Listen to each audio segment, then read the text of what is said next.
तो नमस्कार, राधे राधे। हमने पहला चैप्टर पढ़ लिया 9th क्लास का। अब हम बढ़ेंगे नेक्स्ट सेकंड चैप्टर की ओर, जिसका नाम है पोलिनोमियल्स। तो आज हम पोलिनोमियल्स के बारे में पूरी तरह से डिटेल में पढ़ने वाले हैं, ठीक है। तो चिंता वाली कोई बात है नहीं, ये बहुत ही अच्छा चैप्टर है। और ये आपके 9th 10th 11th 12th और जेई की तैयारी करोगे वहां पर भी बहुत काम आने वाला है, क्योंकि ये बहुत ही ज्यादा इंपॉर्टेंट टॉपिक है, हर जगह पर काम में आता है। और इसकी जो आइडेंटिटी है वो हर जगह पर लागू होती है, हर जगह पर काम आती है। तो ठीक है, तो इसके अंदर हम पढ़ेंगे सबसे पहले इसका इंट्रोडक्शन, फिर पढ़ेंगे इसकी टाइप्स, और फिर पढ़ेंगे इसके जीरोस ऑफ द पोलिनोमियल्स, और फिर पढ़ेंगे इसके फैक्टराइजेशन ऑफ द पोलिनोमियल्स, और फिर उसके बाद पढ़ेंगे हम रिमाइंडर थ्योरम, और लास्ट में पढ़ेंगे आइडेंटिटी। ठीक है, तो चलिए शुरू करते हैं। पोलिनोमियल्स, तो आपको अगर नाम दिख रहा होगा पोलिनोमियल्स, पोली का मतलब क्या होता है? पोली का मतलब होता है मेनी, बहुत सारे। एंड इसका हिंदी का नाम अगर आप ढंग से देखोगे तो आपको लगेगा कि यार बहुपद लिख रहा है। बहु मतलब बहुत सारे, और पद मतलब बहुत सारे पद, यानी कि अलग अलग टुकड़े। तो इसको हम कह सकते हैं मेनी टर्म्स, यानी कि एक से अधिक अगर किसी एक्सप्रेशन में टर्म्स है तो उसे कहेंगे हम पोलिनोमियल्स। अब पोलिनोमियल्स बनने के लिए क्या क्या कंडीशंस होती है, इसकी डेफिनेशन क्या होती है, उससे हम अच्छे से इसको समझते हैं, ठीक है ना। तो ax square plus bx plus c, तो आपको यहाँ पर दिख रहा होगा कि इसका एक टर्म ये है, एक टुकड़ा ये है, एक ये है और एक ये है। तो इसके अंदर एक से ज्यादा टर्म्स है, तो इसका मतलब ये क्या है, एक पोलिनोमियल्स का एक रूप है, ठीक है। तो इसको हम देखते हैं x square plus bx plus c is a polynomial. वह a b c are real number. a b c क्या है, यहाँ पर रियल नंबर है, मतलब कि a b c एक कोई भी कांस्टेंट है। a b c क्या है, कांस्टेंट टर्म, कांस्टेंट है, और इसे कहते हैं हम coefficient of x, x square, ठीक है। तो x स्क्वायर कोफिशिएंट क्या है, a है, x का b, और यहां पर कोई भी वेरिएबल नहीं है। तो यहां पर अब आपको तीन चीजें दिख रही है, यहां पर एक टर्म ये, दूसरी टर्म ये, तीसरी टर्म में, तीन टर्म दिख रही है। तो पहली टर्म में जो x स्क्वायर है, दूसरी टर्म में x है, तीसरी में x नहीं है। तो यहां पर x नहीं है, लेकिन हम क्या कह सकते हैं कि ये x की पावर 0। इसे अगर मैं x की पावर 0 कह दूं तो चिंता वाली बात है या नहीं? नहीं है ना, क्योंकि x की पावर अगर किसी के ऊपर की पावर में 0 कर दूं तो उसका इक्वल क्या होता है, 1। तो यहां पर मैं इसे ले सकता हूं ना, कोई चिंता वाली बात नहीं है, बस समझने के लिए बता रहा हूं आपको, एक स्टैंडर्ड फॉर्म है ये, ठीक है। तो x स्क्वायर ये क्या है, वेरिएबल है। x अगर, चलो ठीक है, मैंने मान लिया कि नहीं, मैं तो x का मान 2 मानूंगा, x की वैल्यू क्या मानूंगा, 2 मानूंगा। अब आप कहोगे नहीं सर, हमें 2 पसंद नहीं है, हम 3 मानेंगे। तुम्हारी मर्जी, मान लो, तुम्हारी मर्जी ना, मान लो, मैं 2 मान रहा हूं, मेरी मर्जी। तुम्हारी मर्जी 3 मानने की तो तुम 3 मानो, ठीक है। तो x जो होता है ये वेरिएबल होता है अपने पास, यानी कि इसकी जो वैल्यू है, इसका जो मान है वो कुछ भी आ सकता है, जरूर नहीं कि फिक्स ही मान है, कुछ भी आ सकता है अपने अपने हिसाब से, ठीक है। लेकिन जो x स्क्वायर a b और c है ये कांस्टेंट टर्म्स, ये कांस्टेंट है, और इनकी वैल्यू हमेशा सेम रहेगी, हम अपने हिसाब से इनको चेंज नहीं कर सकते। और ये क्या होते हैं, रियल नंबर होते हैं, यानी कि जरूरी नहीं कि यहाँ पर 1 2 3 4 इंटीजर ही आए, यहाँ पर आपको रेशनल फॉर्म में मिल सकता है, 3/2 भी मिल सकता है, 4/3 कुछ भी मिल सकता है। और उसके अलावा रियल नंबर है तो आपको रेशनल, तो मैंने बताया कि इरेशनल भी आ सकता है, यानी कि एक क्या a b c क्या क्या हो सकते हैं, अंडर रूट की form, under root 3 under root 5 irrational भी हो सकते हैं, यानी कि ये कोई भी रियल नंबर होगा, ठीक है। And all the exponents of x are non negative integers.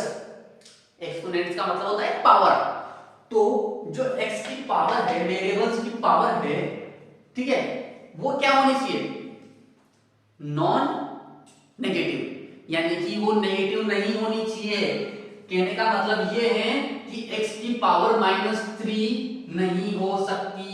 अगर मैं ऐसे लिख दूं एक्स की पावर -2 प्लस 3x की पावर -4 प्लस 1। तो आप बताओ मुझे ये पोलिनोमियल होगा या नहीं होगा? नहीं होगा, क्योंकि उन्होंने हमें साफ साफ कहा है कि अगर किसी की जो पोलिनोमियल की कंडीशन है वो ये है कि जो वेरिएबल्स होते हैं उनकी जो पावर होती है, एक्सपोनेंट्स होती है, वो नॉन नेगेटिव इंटीजर होनी चाहिए। यानी कि जीरो भी चलेगा, 0 1 2 3 4 5 एंड आगे बढ़ते जाओ, कुछ भी हो सकता है, लेकिन नेगेटिव इंटीजर नहीं होनी चाहिए। ठीक है, तो चलिए आपने डेफिनेशन समझ ली, मैंने इसके अंदर आपको बता दिया कि टर्म्स क्या होती है, जो टुकड़े बनते हैं अलग अलग पार्ट, वो इनकी टर्म्स होती है। और क्या देखा हमने? वेरिएबल्स। वेरिएबल्स क्या होते हैं? जिनकी मान फिक्स नहीं है। वेरिएबल है, वेरिएबल का मतलब क्या है? वेरियस मान रखने वाला वेरिएबल। तो ये यहाँ पर कौन कौन सी संख्या देते हैं अपने पास? कोई भी अलजेब्रा देता है, x y z t, कुछ भी ले लो, ऐसा कुछ भी देगा अपने पास। ठीक है, और अपने क्या पढ़ा? कांस्टेंट। कांस्टेंट मैंने बता दिया क्या क्या, a b c जो फॉर्म आएगी वो कांस्टेंट रहेगी। ठीक है, तो आपने समझा टर्म्स, वेरिएबल्स, कांस्टेंट। अब हम आगे की ओर बढ़ते हैं। ये जनरल इंट्रोडक्शन हो गया एक तरह से। हम आगे की ओर बढ़ते हैं तो हम देखेंगे कि जो पोलिनोमियल्स है वो दो तरह से उनके टाइप बताए गए। एक तो on the basis of terms, यानी कि कोई पोलिनोमियल के अंदर कितनी टर्म्स है, कि एक टर्म है, दो टर्म्स है, तीन है, चार है, पांच है। ठीक है, तो इसके अंदर ये स्टैंडर्ड फॉर्म है। ठीक है, तो इसके अंदर कितनी टर्म है? गिनो, 1 2 3। कितनी टर्म्स है? 3। अब आप सोचो, अगर मैं ऐसे लिख दूं, आप सोच रहे हो हाँ टर्म तो 3 है, ठीक है, लेकिन अगर x अपॉन y ये ऐसा आ गया तो सर इसके अंदर क्या मैं दो टर्म पाऊंगा, एक ही और एक ही? नहीं, बिल्कुल नहीं, दो टर्म यहां पर नहीं होगी, क्योंकि आपको अलग अलग टर्म बताने के लिए कंडीशन ये है। टर्म्स के लिए कंडीशन क्या है? टर्म्स कि अगर कोई भी दो चीजें हैं, जैसे x है और y है, तो इनके बीच यानी इनके बीच में प्लस या माइनस इनमें से कुछ आना चाहिए। यानी कि अगर मैं लिख दूं x प्लस y, तो आप कह सकते हो कि यहां पर दो क्या है? दो टर्म्स x माइनस y, यहां पर भी दो टर्म्स है, लेकिन अगर x y ये तो एक ही टर्म है। अब ऐसा क्योंकि फिर तो यहां पर कितने की 1 2 3 4 5 टर्म्स है यहां पर, तो और 5 क्या है? ये x स्क्वायर को कैसे लिखता हूं मैं? a into x, फिर तो 6 हो गई। ऐसे नहीं होता। तो कंडीशन क्या है टर्म्स बनाने के लिए कि उनके बीच में जो उनको अलग अलग करेगा वो क्या होना चाहिए? प्लस या माइनस। ओके, क्लियर है? चिंता वाली बात नहीं है ना? तो ठीक है, मैंने टर्म्स आपके समझ में आ गए कि टर्म्स क्या होती है। तो on the basis of terms ये तीन तरह के बेसिकली बताए गए, बाकी तो कुछ ज्यादा भी बड़ा सकते हैं, वैसे चिंता वाली कोई बात नहीं। तो देख लो, मोनोमियल्स। मोनोमियल मतलब एक पदी, यानी कि उनके अंदर सिर्फ एक ही टर्म होगी, एक ही टर्म, यानी कि 3x² 2y √ 2x। वैसे तो हम पोलिनोमियल्स पढ़ रहे हैं, तो आपके मन में एक सवाल उठ रहा होगा कि सर हम तो पोलिनोमियल्स पढ़ रहे हैं, फिर पोलिनोमियल्स का ही प्रकार कैसे, एक टाइप कैसे हुआ मोनोमियल्स? हमें तो पोलिनोमियल्स पढ़ना है। तो बेसिकली आप सही सोच रहे हो कि मोनोमियल कोई पोलिनोमियल का टाइप थोड़ी है। अगर कैसे कहे हम तो नहीं है, क्योंकि हमने तो पोलिनोमियल पढ़ना है, तो बहुपद पढ़ना है, फिर बहुपद का टाइप मोनोमियल कैसे हो गया? ठीक है, लेकिन हम इसको जानकारी के लिए पढ़ लेते हैं, देख लेते हैं। 3x² 2y √ 2x ये क्या है? मोनोमियल, क्योंकि इनके अंदर सिर्फ एक ही टर्म है, सिर्फ एक टर्म। अगर यहां पे मैं माइनस कर दूं, यहां पर प्लस कर दूं, तो इसके अंदर क्या हो जाएगा? दो टर्म्स हो जाएंगे। लेकिन मैंने ऐसा नहीं करूंगा, क्योंकि हमें क्या यहां पर कौन सा टाइप देगा? ये मोनोमियल, ये मोनोमियल। ठीक है, अब आप देख लो सेकंड टाइप होता है बाइनोमियल, द्विपद। जी हाँ, एक से ज्यादा पद होने, एक से ज्यादा टर्म्स होने पर हम उसे पोलिनोमियल्स कह सकते हैं। तो ये तो पोलिनोमियल्स है, बात समझ में आ रही है। और इसके बारे में हम क्वेश्चन भी करेंगे, आगे आएंगे हमारे ऐसे क्वेश्चन, ठीक है ना। तो ये अपने पास बाइनोमियल। तो बाइनोमियल, अब देखो यहाँ पर आप प्लस आ रहा है, इधर प्लस, इधर भी प्लस है, मैंने माइनस लिखा नहीं, कोई भी माइनस भी ले लो आप, ये लो यहाँ पर माइनस ले लो, चलो ठीक है, ये माइनस। तो यहाँ पर कितनी टर्म्स है, एक दो, एक दो, एक दो। तो ठीक है, ये बात आगे समझ आ गई कि बाइनोमियल्स क्या होते हैं, मोनोमियल्स क्या होते हैं। अब तीसरी बात आती है ट्राइनोमियल्स।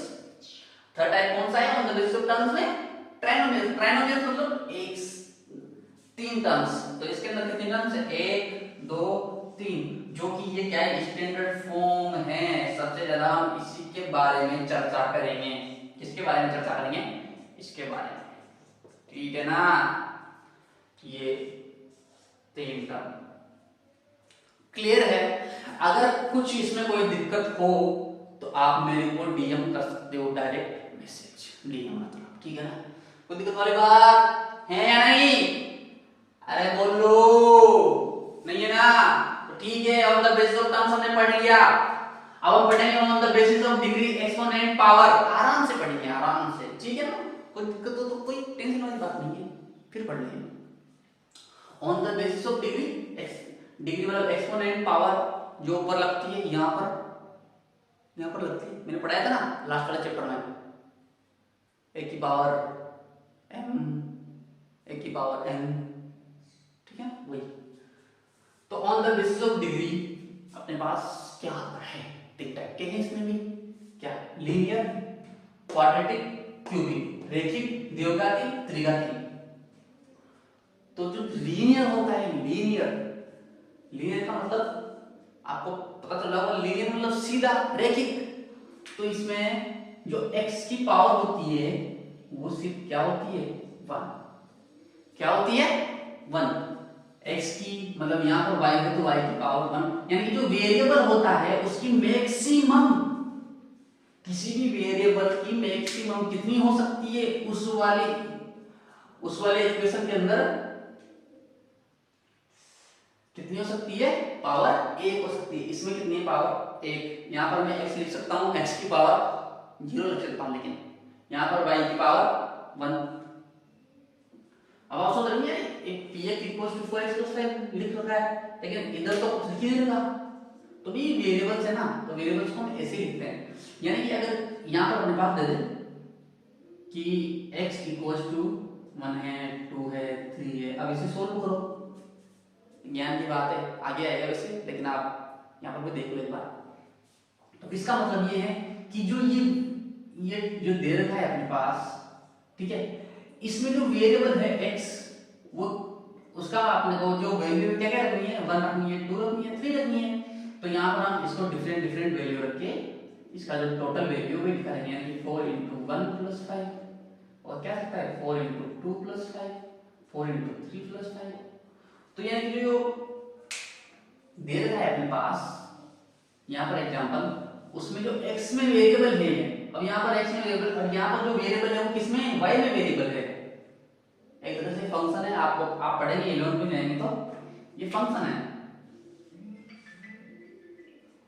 ठीक है। तो मैं क्या होता है, लीनियर में क्या होता है, जो हाईएस्ट पावर हो सकती है किसी भी जो दे रखा है अपने पास ये, उसके अंदर वो कितनी हो सकती है, 1 हो सकती है, ठीक है। तो अगर इसको मैं ग्राफ पर कभी ड्रॉ करूंगा, क्या करूंगा, ड्रॉ, तो जो बनेगा अपने पास वो ग्राफ कैसा बनेगा, वो लीनियर बनेगा।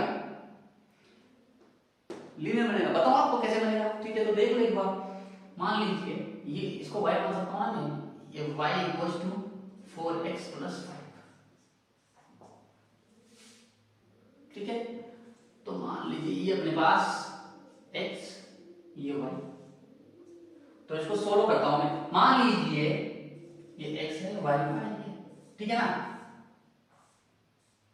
मैं x = 0 रखूंगा, x = क्या रखूंगा, 0। तो y की वैल्यू क्या आएगी, देखो x = मैं 0 डालूंगा यहाँ पर, x =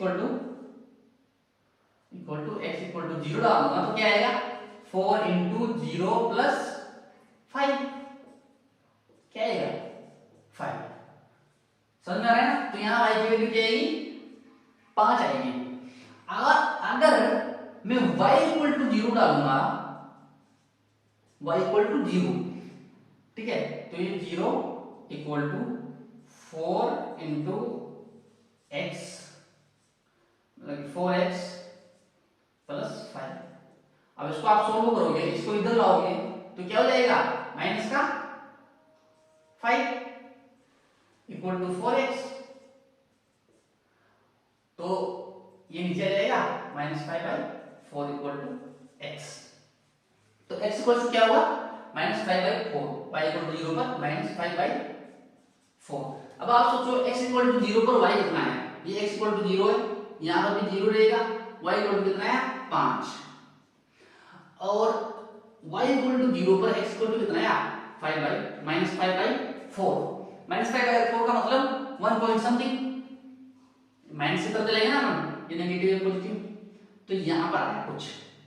तो अगर मैं इन दोनों पॉइंटों को मिलाऊं -5/4 है इन दोनों पॉइंटों को मिलाऊं तो लाइन कैसे बनेगी ऐसे बनेगी। तो आप कुछ भी कर लो जो लीनियर पॉलिनोमियल होता है उसकी जो भी ग्राफ बनेगा वो हमेशा उसमें मतलब एक सीधा बनेगा वो ठीक है ना एक लाइन बनेगी नॉर्मली। तो ये हो गया अपने पास लीनियर। अब हम चलते हैं क्वाड्रेटिक की तरफ। तो क्वाड्रेटिक क्या होता है क्वाड्रेटिक मतलब द्विघाती यानी कि एक्सपोनेंट कितनी होगी 2 होगी 2x² plus 5 py equals to y² plus 3y plus 2 यानी कि इसमें जो मैक्सिमम पावर होगी वो कितनी होगी 2 हो सकती है। और इसमें जो ग्राफ बनेगा वो पैराबोला बनेगा। क्या बनेगा पैराबोला। ओके अब वो कैसे बनेगा वो आप आगे बढ़ेंगे या अभी पढ़ना है। तो ठीक है हमने जो अब तक पढ़ा है उससे आप जो अपनी फर्स्ट एक्सरसाइज को आराम से कर लोगे। उसमें कुछ भी नहीं बताना ये बताना कि कौन सा मोनोमियल है कौन सा लीनियर है और कौन सा क्या है। फिर मैं एक बार एक्सरसाइज वन को देख लेता हूं कि इसमें क्या क्या है जल्दी से। उसके अंदर कुछ भी तो नहीं है यार। which of the following are polynomials in one variable and which are not। तो फर्स्ट क्वेश्चन उसमें दे रखा है कि कौन सी जो पोलिनोमियल दे रखा है वो वन वेरिएबल है और कौन सा नहीं है। तो जिस भी पोलिनोमियल के अंदर सिर्फ एक ही वेरिएबल आ रहा है जैसे x ही x आ रहा हो हर जगह तो वो क्या हो गया वन वेरिएबल वाला हो गया। अगर किसमें x भी आ रहा है y भी आ रहा है तो वो वन वेरिएबल वाला नहीं हुआ उसके अंदर 2 वेरिएबल आ गए तो सवाल ही खत्म हो गया वन वेरिएबल का। तो जिसमें भी x y z t मतलब कि जो तीनों वेरिएबल है वेरिएबल मैंने आपको समझा दिया क्या होता है। जो वेरिएबल है वो अलग अलग है अगर कोई भी एक से ज्यादा वेरिएबल है तो वो लीनियर वेरिएबल नहीं हुआ ठीक है। तो ये क्वेश्चन आप कर लेना बाकी कोई दिक्कत हो तो मुझसे पूछ लेना। और बाकी क्वेश्चन क्या है सेकंड क्वेश्चन क्या है अरे यार given an example of each binomial of degree 35 degree का जो बायनोमियल है उसका लेना है। तो बायनोमियल क्या होता है इसमें 2 टर्म यानी कि a x की पावर 35 मैंने लिख दिया प्लस 2 ये लो ये क्या हो गया बायनोमियल 35 का डिग्री का। ऐसे आपको दूसरा वाला आपको कर लेना मोनोमियल क्या होता है जिसमें एक टर्म होती है। क्वेश्चन नंबर 2 के कोएफिशिएंट लिखना है x का ठीक है लिख लो x का कोएफिशिएंट लिखने में क्या है right the coefficient of x square coefficient लिखना है सॉरी x स्क्वायर का। और क्वेश्चन नंबर क्या है right the degrees of each of the following polynomials. तो हर एक पोलिनोमियल्स की डिग्री लिखनी है अपने को। तो इसमें मैं उम्मीद करता हूं कि आपको किसी में कोई दिक्कत नहीं आएगी। बस एक आप सोच रहे होंगे वो ये है डिग्री लिखने में कि 3 की डिग्री क्या लिखे 3 है उसकी डिग्री क्या लिखे। तो मैंने क्या बताया था कि जो 3 है वो बेसिकली 3 नहीं है उसके साथ जो वेरिएबल है वो है x की पावर 0 डिग्री वाला। तो यहां पर जो डिग्री आएगी वो क्या आएगी 0 आएगी। और डिग्री पता है आपको कि जो हाईएस्ट पावर किसी पोलिनोमियल के अंदर किसी वेरिएबल के पास जो हाईएस्ट पावर होती है किसी मतलब 3 है 4 है 5 है जो 5 है वो इसकी क्या होगी डिग्री होगी HIG EHT अरे छोड़ो ठीक है ना हाईएस्ट ठीक है। तो 3x है, 3 है, 3 उसकी कितनी डिग्री होगी देखो ना यार, इसके साथ x है, x के ऊपर मैंने 0 इसकी पावर 0 लिख दूं मैं तो कोई फर्क पड़ेगा क्या? कोई फर्क नहीं पड़ने वाला ना यार, क्योंकि x की पावर 0 इक्वल टू 1 तो कोई फर्क नहीं पड़ रहा है, इसका मतलब अपना सही है। और x की हम इसकी डिग्री लिख सकते हैं कि 0 है सर। ठीक है, खत्म काम। अरे यार linear quadratic and cubic, linear क्या होता है? एक वाला, क्वाड्रेटिक दो वाला, क्यूबिक तीन वाला। तो ठीक है, इसको खत्म करो। अब हम आ जाते हैं सीधा का सीधा कहां पर? Zeros of the polynomials. तो भाई अब सीधी सी बात है कि जीरोस ऑफ द पॉलिनोमियल्स क्या होते हैं। तो सबसे पहले हम पढ़ेंगे कि हम वैल्यू कैसे निकालते हैं किसी भी पॉलिनोमियल की। कोई पॉलिनोमियल दे रखा है अपने पास px, px दे रखा है, px की वैल्यू क्या दे रखी है अपने पास? ये इक्वल टू एक पॉलिनोमियल दे रखा है 2x² प्लस 3x प्लस 2। अब किसी ने कहा कि इसकी वैल्यू निकालो, अब वो लिख के दे देगा ऐसे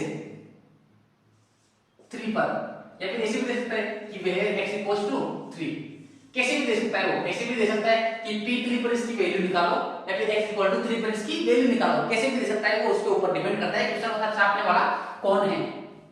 ठीक है, तो क्या करना है हम इसमें, जो x है उसकी जगह 3 डाला तो इधर भी हम 3 डालेंगे, x की जगह 3 साफ साफ दे रखा है तो यहां पर 3 डाल दे, 3 डाल दो तो 2 into 3 square plus 3 into 2 sorry 3 into 3 plus 2।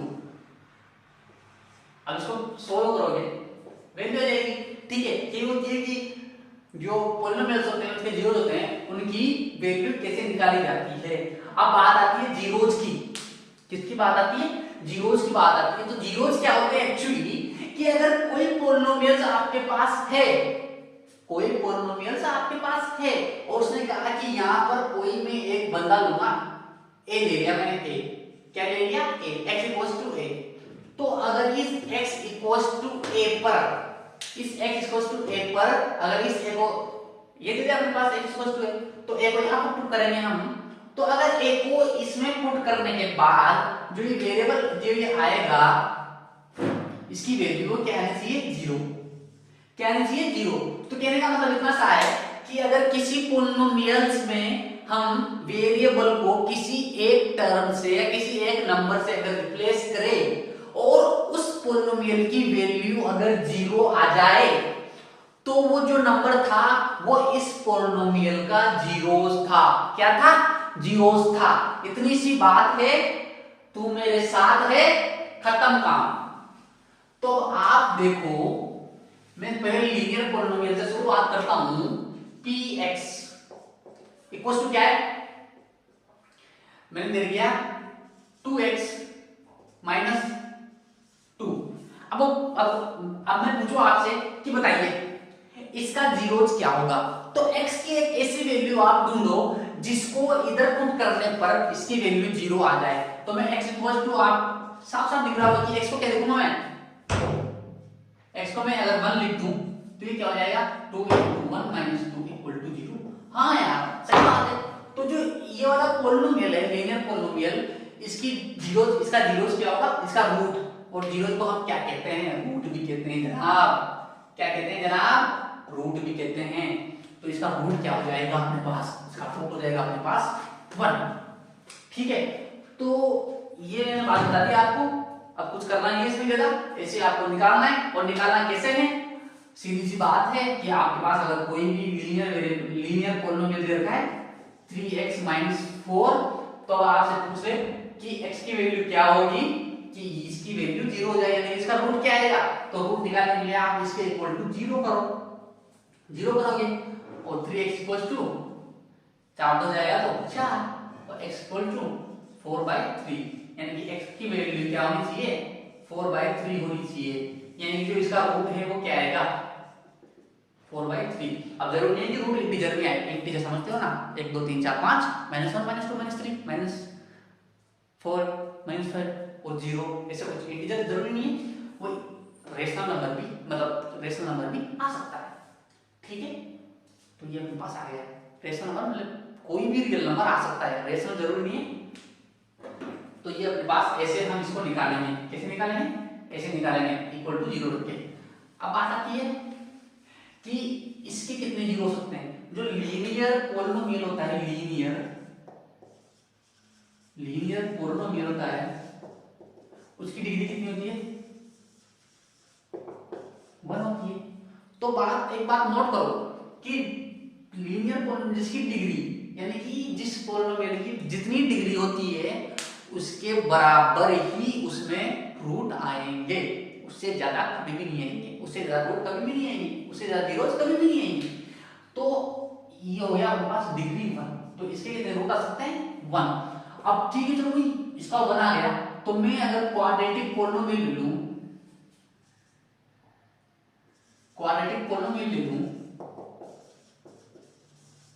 तो उसमें उसकी डिग्री कितनी होती है? 2। तो इसमें कितने रूट आएंगे? मैक्सिमम 1, इसमें कितने आएंगे? 2। अब जरूर नहीं कि दोनों के दोनों अलग आए, कभी कभी दोनों सेम भी आ जाते हैं, कभी कभी दोनों अलग भी आ जाते हैं, ठीक है ना। तो ऐसा ही क्वेश्चन होता, ऐसे क्वेश्चन अपने पास आएंगे कि रूट निकालो, ठीक है, और जीरोस निकालो, वैल्यू फाइंड करो एक्सरसाइज 2 में, एक्सरसाइज 2.2 में। तो सिंपल है यार, इसके भी एग्जांपल देख लेते हैं हम, एक एग्जांपल देखेंगे अगर हम, तो क्या आएगा अपने पास? तो एक एग्जांपल देख लो यार तुम, क्या देखना है अपने पास? x² माइनस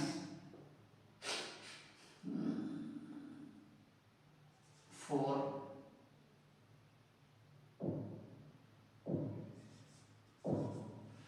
अब यहां पर तो क्या होगा यार, यहां पर तो x की वैल्यू क्या जाएगी? तो साफ साफ दिख रहा है, ठीक है ना। अब आप सोच रहे यार इसके 2 रूट क्यों नहीं है? तो 2 आ सकते हैं ना, क्यों नहीं आ सकते 2 रूट? मैं x की जगह 2 भी लिख सकता हूं और -2 भी लिख सकता हूं, कोई फर्क पड़ेगा क्या? ये भी क्या आएगा? 4, ये भी क्या आएगा? 4 आएगा। तो इसके 2 रूट आएंगे, यानी कि क्वाड्रेटिक पोलिनोमियल है, तो क्वाड्रेटिक पोलिनोमियल में अपने पास 2 रूट आ सकते हैं, लेकिन लीनियर पोलिनोमियल में कभी रूट 2 नहीं आएंगे, सिर्फ एक ही रूट आएगा, 1। और क्या आएगा? 1 और 1, ठीक है। तो ये बात है। तो क्वाड्रेटिक पोलिनोमियल में आपको एक चीज दिखा देता हूं कि क्वाड्रेटिक पोलिनोमियल की स्टैंडर्ड फॉर्म क्या होती है? ax² + bx + c, ऐसे स्टैंडर्ड फॉर्म होती है। तो इसका एक फॉर्मूला होता है जो आपके आगे आएगा, मतलब कहने की बात है। तो इसके 2 रूट आएंगे, मान लीजिए अल्फा है और एक बीटा है, 2 रूट आएंगे। तो अगर मैं अल्फा प्लस बीटा दोनों को सम करूं, दोनों रूट को, तो वो सम किसके इक्वल टू आएगा? -b/a, और -b/a क्या है? b क्या है?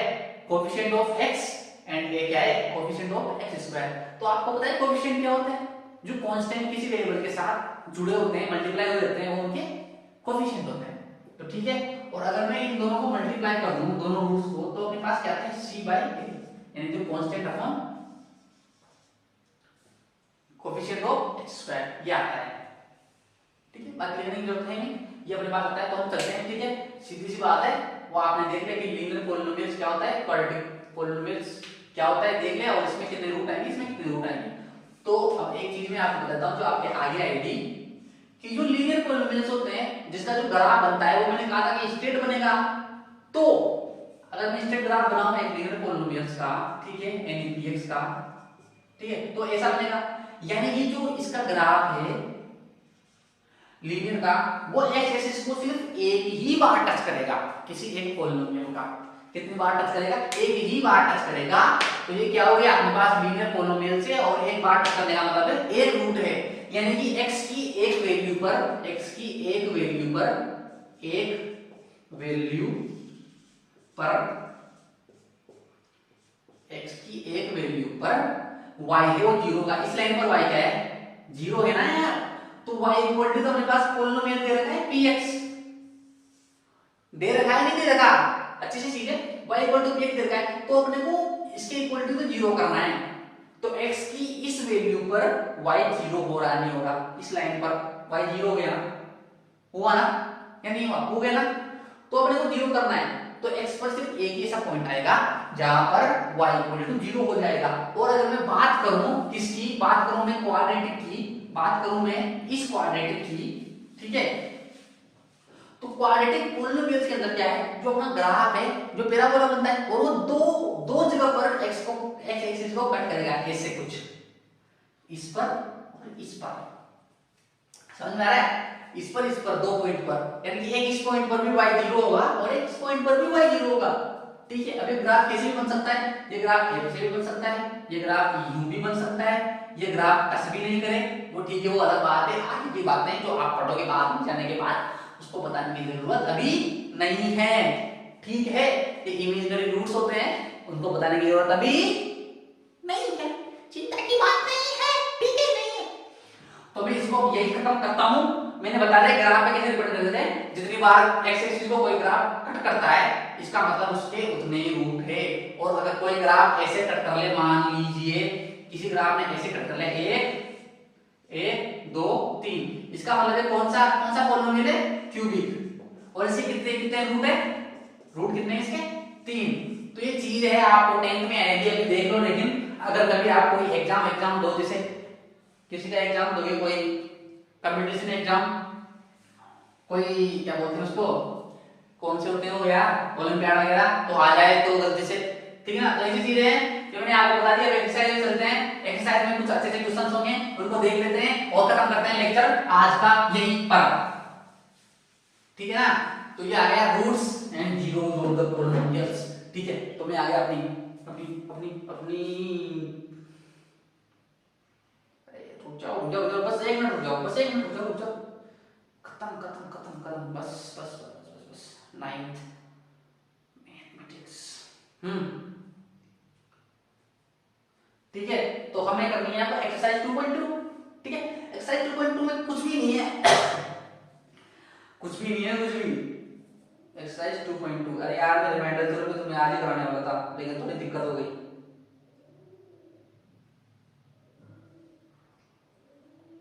एक्सरसाइज 2.2 कहाँ रह गई यार, हाँ आगे। तो एक्सरसाइज 2.2, एक्सरसाइज 2.2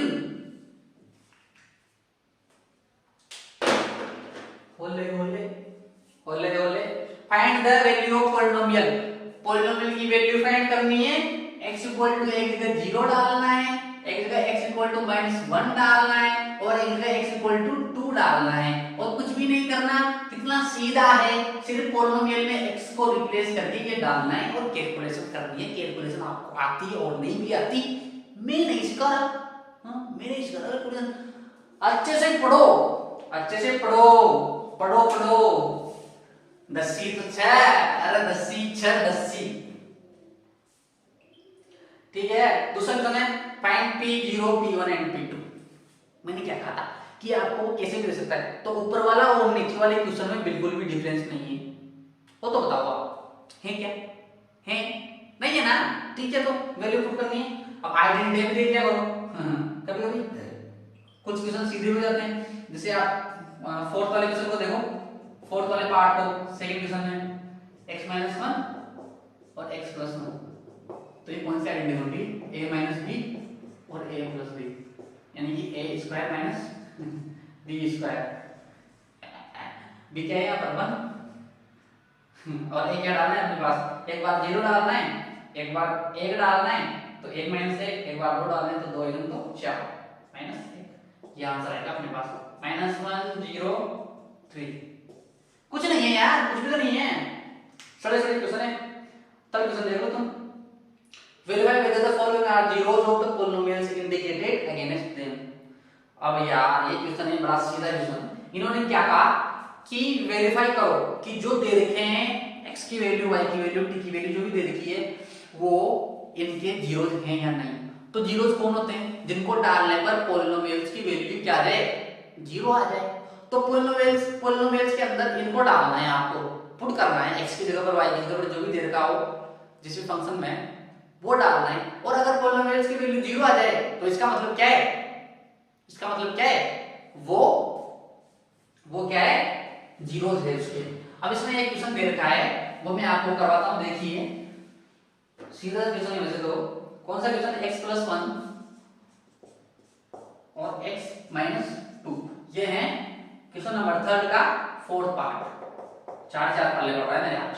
और दे क्या रखा है कि x इक्वल टू क्या बनना है अपने को, -1 और 2, ये दोनों तो बनने हैं अपने को, अरे यही बनने हैं ना। ठीक है, तो देख लो ना एक बार कर करके। एक्स की जगह एक बार क्या बनना है, -1 + 1। अरे यार ये क्या हो जाएगा 0। अरे इंटू दिस करूंगा मैं तो भी तो 0 आना है ना, 0 इंटू ए बी कुछ भी करो 0 आएगा। और दूसरा क्या बनना है 2, तो 2 + 1 और 2 - 2, ये क्या हो गया 0। यानी कि दिस इंटू 3 इंटू 0 0। ओ वही मैंने बताया था क्वाड्रेटिक, तो ये क्वाड्रेटिक है। अब आप सोच रहे हो यार सर आप पागल बना दो, पागल समझाया मैं, पप्पू नहीं है, पप्पू पप्पू नहीं है ऐसा समझ रहे हो तुम, तो तुम पप्पू हो। क्या हो तुम, पप्पू। चिंता की कोई बात नहीं है, पप्पू बड़े बड़े काम कर सकते हैं दुनिया में। हाँ ठीक है, तो मैंने क्या कहा था, ये जीरोस दोनों के दोनों इनका जीरोस है। ठीक है, वेरीफाई कर लिया हमने, दोनों के दोनों ये भी जीरोस है, ये भी इसका रूट है, दोनों को डालने पर वैल्यू जीरो है। अब आप सोच रहे हैं ये लीनियर है, ये लीनियर नहीं है, मल्टीप्लाई करना है इनको, x² -2x + 1x -2। अब ये आगे क्या होगा, x² - x - बन गई नहीं क्वाड्रेटिक। तो क्वाड्रेटिक कितने रूट हो सकते हैं, मैक्सिमम रूट कितने होंगे 2, इसके 2 रूट आ गए अपने पास, ये खत्म। ठीक है, तो ये हो गया अपना ये खत्म। Find the zeros of the following in the, अब यार जीरो निकालना है तुमको, चलो मैं 7वां क्वेश्चन भी कराता हूं। थर्ड क्वेश्चन के अंदर 7वां पार्ट, 7वां पार्ट देख लेता हूं एक बार जल्दी से। 7वां पार्ट के अंदर है, पता नहीं आपको आ जाएगा सीधा सही है, लेकिन मैं करा देता हूं कोई बात नहीं। और आपका होमवर्क यही है कि आपको मैंने जो दोनों एक्सरसाइज करवाई है उसके जो पूरे क्वेश्चन जितने भी क्वेश्चन है वो सब लगाने हैं, और जो नहीं आया वो मैसेज कर देना है मुझे। x = -1/√3 और 2/√3, तो 1/√3 को मैं यहाँ पर पुट करूंगा 3 × -1/√3 का स्क्वायर -1, तो ये क्या हो जाएगा 3 × 1/3। मैंने कहा था यहाँ पर माइनस है माइनस, तो अगर किसी भी माइनस का साइन हो और इधर कुछ भी हो, x y कुछ भी हो, a b c d कुछ भी हो, 1 2 3, अगर ऊपर जो पावर होती है वो ओड हो तो वापस माइनस आएगा, और लेकिन पावर इवन हो, पावर क्या हो इवन हो, तो ये क्या आ जाएगा वापस +1। और x का तो होगा इसे, लेकिन यहाँ पर ये पॉजिटिव आएगा और ये क्या आएगा नेगेटिव, और इधर क्या आएगा पॉजिटिव। तो इवन और ओड का ध्यान रखना है, ज्यादा भूलना नहीं है उसमें, पचना नहीं है, पचना। ठीक है, तो यहाँ पे क्या हो जाएगा 3 × 1 -1 0। चलो ठीक है, ये तो इसका 0 है। अब इसको भी देख लेते हैं, ये लग नहीं रहा ना, करते हैं 3, ये था ना क्वेश्चन, हाँ 3 × x², तो x क्या है 2/√3 का होल स्क्वायर -1। अब इसको करो तुम, क्या आएगा, अरे यार 4,